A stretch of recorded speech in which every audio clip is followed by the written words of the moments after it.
यूँ तो भारत के हर राज्य अपने आप में विशेष है, लेकिन बंगाल का भारत के भारत होने में अभूतपूर्व योगदान रहा है। बंगाल की धरती ने हमें स्वामी विवेकानंद, सुभाष चंद्र बोस, रविंद्रनाथ टैगोर, खुदीराम बोस, श्यामा प्रसाद मुखर्जी जैसे महापुरुष दिए हैं, जिन्होंने भारत को हर चीज़ में नई दिशा दी है। बंगाल सनातन धर्म की उपासना करने वाला एक बेहतरीन राज्य है, जहाँ दुर्गा पूजा की अद्भुत छटाएं किसी का भी मन मोह सकती हैं। लेकिन इन अद्भुत चीज़ों के होने के बावजूद आजकल बंगाल एक अलग चर्चा का विषय बन चुका है।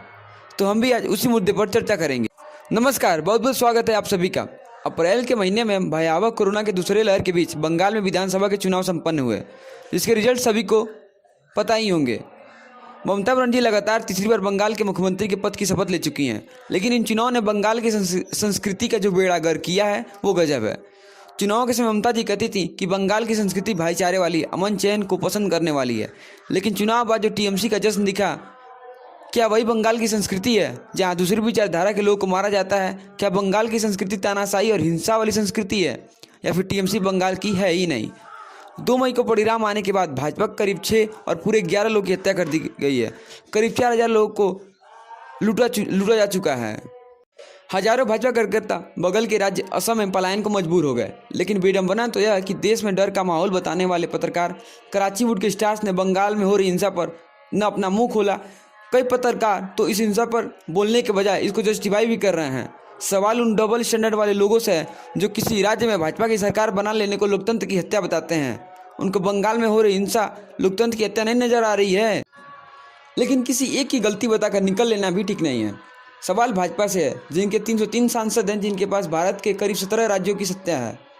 उनके अपने कार्यकर्ता जब बंगाल में मारे जा रहे हैं तब वे उस पर कुछ एक्शन लेने के बजाय ऑनलाइन धरना दे रहे हैं। उनको धरना देने का असर टीएमसी गुंडों पर उतना ही हुआ होगा जितना गांधी जी के चरखा चलाने से अंग्रेजों पर।